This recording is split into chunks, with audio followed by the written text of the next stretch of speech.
পোনপ্ৰথমে সকলোলৈকে নমস্কাৰ জনাইছোঁ, আপোনালোকক স্বাগতম জনাইছোঁ। নতুন বছৰ আহিল। আপোনালোক সকলোৰে বাবে প্ৰাৰ্থনা কৰিছোঁ নতুন বছৰটো সকলোৰে ভাল হওক।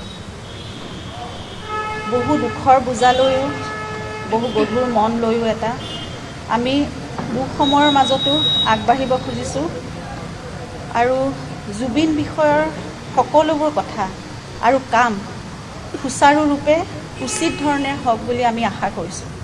তেতিয়া আমাৰ ঘৰখনৰ বাবেও অকণমান কিবা এটা আশা ঘূৰি আহিব। অতি সোনকালে সকলোৰে প্ৰাৰ্থনা আৰু সহযোগত কৰণীয়খিনিৰে আৰু সকলোৰে সহযোগিতাৰে আমি ভাবিছোঁ ন্যায় প্ৰতিষ্ঠা হ'ব। এই ন্যায়ৰ প্ৰক্ৰিয়াত আমি প্ৰত্যেকেই কৰিবলগীয়াখিনি সততাৰে কৰি গ'লেহে আমি বিচৰা ধৰণেৰে বা আশা কৰা ধৰণেৰে প্ৰক্ৰিয়াটো সোনকালে সম্পন্ন হ'ব আৰু তেতিয়ালৈকে আমি প্ৰয়োজনীয় সকলো কৰি থাকিম, কৰি যাবই লাগিব, কৰি থাকিবই লাগিব। কিন্তু তাৰ সমান্তৰালকৈ আমাৰ যুগস্ৰষ্টাজনৰ বাবে, আমাৰ প্ৰাণৰ মানুহজনৰ বাবে, তেওঁৰ আদৰ্শৰ বাবে, তেওঁৰ সপোনবোৰৰ বাবে আৰু তেওঁৰ ভাল পোৱা কামবোৰেৰে আমি সকলোৱে একেলগে মিলি আগবাঢ়ি যাব লাগিব, তেওঁক চলাই নিব লাগিব। এইখিনিত আমি যদি স্থবিৰ হৈ যাওঁ তেতিয়াহ'লে তেওঁৰ প্ৰতি অন্যায় কৰা হ'ব। তেওঁ নিজেই কোৱা কথা, মোক মনত ৰখাতকৈ মোৰ সৃষ্টি আৰু কামখিনিক মানুহে মনত ৰাখিলে বেছি ভাল পাম। তেওঁ আৰু কৈছিলে যে দুঃসময়ৰ মাজতো আমি আমাৰ কৰ্ম কৰি যাব লাগিব। মই একেবাৰে ওচৰৰ পৰা দেখিছিলোঁ জীৱনটো যে জুবিন গাৰ্গে জীৱনৰ ধুমুহাবোৰ বহুত সাহসেৰে সন্মুখীন হৈছিল। তেওঁ মাত্ৰ নিজৰ নিষ্ঠাৰে কৰা তেওঁ কাম আৰু তেওঁৰ সৃষ্টিৰ মাজেৰে প্ৰতিটো বেয়া সময়ত তেওঁ থিয় হৈ থাকিবলৈ চেষ্টা কৰিছে। আমিও তেওঁৰ আদৰ্শৰে আগুৱাই যাবলৈ আজি চেষ্টা কৰিব লাগিব। জুবিন সকলো অসমীয়াৰ প্ৰাণে প্ৰাণে চিৰকাল আছিল, আছে আৰু থাকিবই। এতিয়া আমি সকলোৱে মিলি তেওঁৰ সত্তাৰ লগতে তেওঁৰ কামবোৰ, তেওঁৰ আদৰ্শ, তেওঁৰ বিশ্বাস, তেওঁৰ চৰ্চা, তেওঁৰ সাধনা, এই সকলোবোৰ যাতে চিৰযুগমীয়া হৈ থাকে আৰু নিৰন্তৰ প্ৰতিটো প্ৰজন্মৰ পৰা প্ৰজন্মলৈ এক অমৰ সত্তা হৈ আগুৱাই থাকে, তাৰ বাবে আমি চেষ্টা কৰিব লাগিব। তেওঁৰ বাবে বহু ঠাইত বহুজনে ইতিমধ্যে বহু কাম হাতত লৈছে আৰু আগবাঢ়িছে। আমাৰ পৰিয়াল, আত্মীয় স্বজন, বিশেষকৈ তেওঁৰ বন্ধুবৰ্গই এনে এক উদ্দেশ্য লৈ একত্ৰিত হৈছোঁ আজি আৰু প্ৰথম খোজ দি আজি আপোনালোকৰ আশীৰ্বাদ আৰু শুভেচ্ছা লৈ আগবঢ়াব বিচাৰিছোঁ। মই বহুত আৱেগিক হৈছোঁ, কাৰণ জুবিনৰ বাবে আজি 3.5 মাহৰ পিছত আমি ওলাই আহিছোঁ এটা খোজ দিবলৈ। আমাৰ সামান্য সামৰ্থ্যৰে সকলো ৰাইজৰ সহায় সহযোগিতা, বিশ্বাস আৰু সুবাসেৰে জুবিন গাৰ্গৰ নামত এটা ট্ৰাষ্টৰ কথা ব্যক্ত কৰিবলৈকে আজি আপোনালোকক নিমন্ত্ৰণ কৰি আনিছোঁ আৰু আমিও একত্ৰিত হৈছোঁ।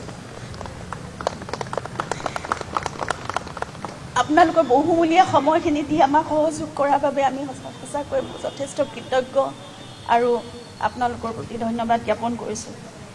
এই ট্ৰাষ্টটোৰ যোগেদি আমি জুবিনৰ আদৰ্শকে লৈ যেনেদৰে তেওঁ সামাজিক দিশত, সাংস্কৃতিক দিশত বা এই ক্ষেত্ৰত জড়িত ব্যক্তিসকলৰ বাবে, নতুন প্ৰজন্মৰ বাবে, প্ৰকৃতি সংৰক্ষণৰ বাবে যিবোৰ কাম কৰিছে, তেনেকুৱা দিশবোৰতে কিছুমান কাম আমাৰ সামৰ্থ্যৰে আমি কৰি যাবলৈ চেষ্টা কৰিম আৰু এই কামসমূহ পৰিচালনা কৰিবৰ বাবে আমাৰ খাৰঘুলিৰ প্ৰপাৰ্টিটো আমি আগবঢ়াই দিবলৈ লৈছোঁ ট্ৰাষ্টৰ নামত। জুবিনৰ সপোনৰ ঠাইখন তেওঁৰ নামত হ'বলগীয়া সমাজৰ সংস্কৃতিৰ আৰু তেওঁৰ উপাস্য প্ৰকৃতিৰ বাবে ভাল কামত ব্যৱহাৰ হওক, নিয়োজিত হওক, আমি সেয়াই আশা কৰিছোঁ। আমি এতিয়া এই থকা ফ্লেটটোতে আমি থাকি যাম আগলৈও, কিন্তু খাৰঘুলিৰ সেই প্ৰপাৰ্টিটো য'ত জুবিনৰ বহুত আশা তাত জড়িত হৈ আছিল, সেইখিনি জুবিনৰ নামত হোৱা সামাজিক সাংস্কৃতিক ভাল কামবোৰৰ, মানুহৰ বাবে কৰা কামবোৰৰ বাবে, কাৰণ জুবিন এজন মানুহৰে মানুহ আছিল, সেই কামবোৰতে নিয়োজিত হ'ব। আমাৰ সৈতে কেইবাজনো ভাল ভাল ব্যক্তি, বিশেষকৈ বিভিন্ন ক্ষেত্ৰত নিজ নিজ কৰ্মৰে প্ৰতিষ্ঠিত জুবিনৰ স্কুল কলেজৰ বন্ধু, তেওঁলোকৰ সময় সদিচ্ছা আৰু সুঅভিজ্ঞতাৰে আমাৰ সৈতে জড়িত হৈ একেলগে জুবিনৰ বাবে কাম কৰি যাব বুলি আমাক সঁহাৰি জনাইছে আৰু সেইবাবে আমি যথেষ্ট কৃতজ্ঞতা অনুভৱ কৰিছোঁ তেওঁৰ প্ৰতি, তেওঁলোকৰ প্ৰতি। আৰু আমাৰ সৈতে আমাৰ খুৰা শ্ৰদ্ধাৰ মনোজ বৰঠাকুৰদেৱ, আমাৰ ভাতৃ ডক্টৰ পাৰ্থসাৰথী মহন্ত দাদা, তেখেত আহি আছে। শ্ৰদ্ধাৰ গৌতম শৰ্মা দাদাও থাকিব আমাক বিভিন্ন দিশত উপদেশ পৰামৰ্শই বাট দেখুৱাই আগবঢ়াই নিবলৈ। জুবিনে সদায় তেওঁৰ সেনাগন বুলি অভিহিত কৰা জুবিন ফেন ক্লাব থাকিব আমাৰ কামবোৰত সহায় কৰিবলৈ। এতিয়া সকলোতকৈ আমাৰ বাবে ডাঙৰ শক্তি আৰু সাহস ৰাইজ। গতিকে আপোনালোকৰ মৰম, আশীৰ্বাদ, বিশ্বাস, সহায় সহযোগিতাৰে জুবিনৰ সপোনৰ কামবোৰ আমি নিশ্চয় আগুৱাই নিব পাৰিম বুলি আশা কৰিছোঁ। আৰু লগতে এটা গুৰুত্বপূৰ্ণ কথা আজি ক'ব বিচাৰিছোঁ। কালি বছৰৰ প্ৰথম দিনটোতে মাননীয় মুখ্যমন্ত্ৰী মহোদয়ে তেখেতৰ কথা ৰাখি জুবিনৰ শেহতীয়া ছবি ৰৈ ৰৈ বিনালেৰ বাবে অহা ৰাজ্যিক কৰ 2,90,00,000 টকা জুবিনৰ দ্বাৰা প্ৰতিষ্ঠিত কলাগুৰু আৰ্টিষ্ট ফাউণ্ডেশ্যনলৈ হস্তান্তৰ কৰে। কলাগুৰু আৰ্টিষ্ট ফাউণ্ডেশ্যন অসমৰ শিল্পীসকলৰ সামূহিক কল্যাণৰ উদ্দেশ্যে গঠন হোৱা এক মঞ্চ। কিন্তু সেয়া অকল শিল্পীসকলৰ বাবেই সীমিত হৈ নাথাকিল। জুবিনে সকলো ধৰণৰ কাম, সকলো ধৰণৰ সামাজিক সাংস্কৃতিক কাম, নতুন প্ৰজন্মৰ বাবে, প্ৰকৃতিৰ বাবে সকলোবোৰ কাম সেই ফাউণ্ডেশ্যনৰ যোগেদিয়ে আগবঢ়াই নিছিল, কৰি আছিল।